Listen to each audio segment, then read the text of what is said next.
Chapter 10. Hear what the Lord says to you, people of Israel. This is what the Lord says.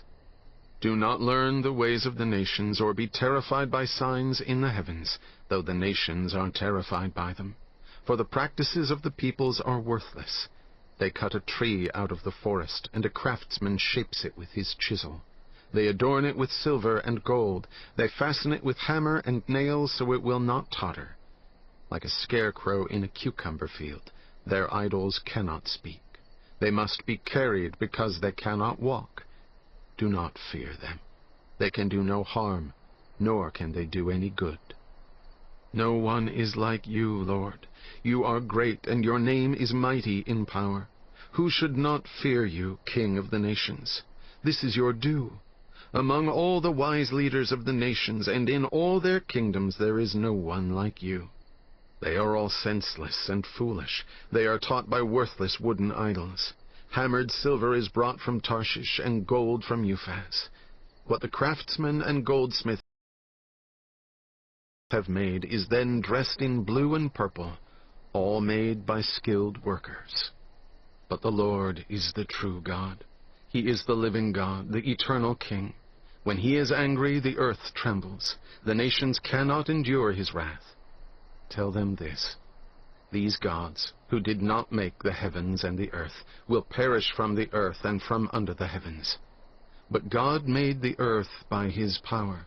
He founded the world by his wisdom, and stretched out the heavens by his understanding. When he thunders, the waters in the heavens roar. He makes clouds rise from the ends of the earth. He sends lightning with the rain, and brings out the wind from his storehouses. Everyone is senseless and without knowledge. Every goldsmith is shamed by his idols. The images he makes are a fraud. They have no breath in them. They are worthless, the objects of mockery. When their judgment comes, they will perish. He who is the portion of Jacob is not like these, for he is the maker of all things, including Israel, the people of his inheritance. The Lord Almighty is his name. Gather up your belongings to leave the land, you who live under siege, for this is what the Lord says. At this time I will hurl out those who live in this land. I will bring distress on them so that they may be captured. Woe to me because of my injury. My wound is incurable. Yet I said to myself, this is my sickness, and I must endure it. My tent is destroyed. All its ropes are snapped. My children are gone from me and are no more. No one is left now to pitch my tent or to set up my shelter. The shepherds are senseless and do not inquire of the Lord. So they do not prosper, and all their flock is scattered. Listen, the report is coming, a great commotion from the land of the north.